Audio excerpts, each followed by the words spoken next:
Jean, you referenced the Oath Keepers. A total of 16 Oath Keepers have been charged with conspiracy, with 4 members of the far-right militia added just this week. Now, the Oath Keepers are, unsurprisingly, having trouble raising money. I mean, you spend a lot of time thinking and researching and writing about these extremist groups.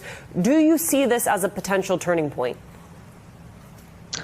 Well, I mean, I see it. There's definitely some fear among these groups that they're being found out, similarly to what we saw after the terrible attack in Charlottesville, where white supremacists rallied and came out together, and then you saw, people wounded and one woman killed by a white supremacist attacker. And after that, you saw white supremacists sort of retreat and go into hiding and regroup and try to think about how they can rebrand their message to be more palatable to the mainstream. And I think we're seeing some of that right now, but that doesn't make these groups any less dangerous. The fact that they're, retreating and fearing repercussions doesn't necessarily mean that they're any less dangerous. Right. Especially because, to your point about rebranding, part of that rebranding is not just in the recruitment of new members, but in making sure that these ideas can actually get into mainstream American politics. And yesterday, you had Liz Cheney taking aim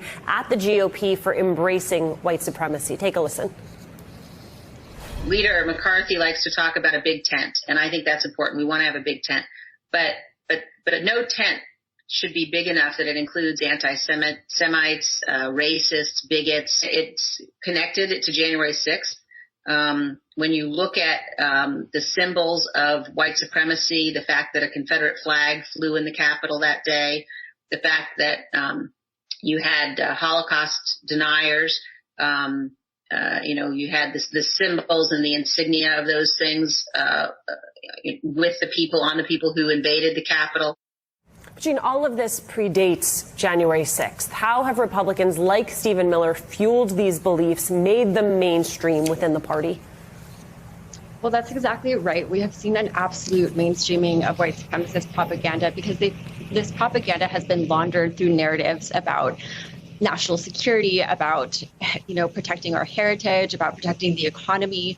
But slowly, Republicans are moving away from dog whistles and to more overt embracing of straight up white supremacist propaganda, like we're seeing on Fox News with people like Tucker Carlson, openly endorsing the white supremacist conspiracy theory of the Great Replacement theory, which says that white people are being systematically replaced by brown and black people who are, allegedly, according to this false conspiracy theory, being brought in by a cabal of elites.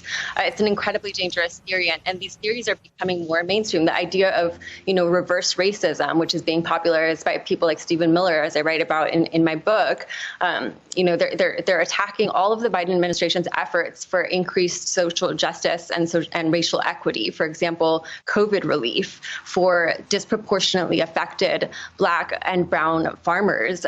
They're attacking that and claiming that that's racist against white people. And that argument that, attempts to address racial inequity are racist is something that is becoming incredibly mainstream in the Republican Party. All right, Jean, as always, thank you.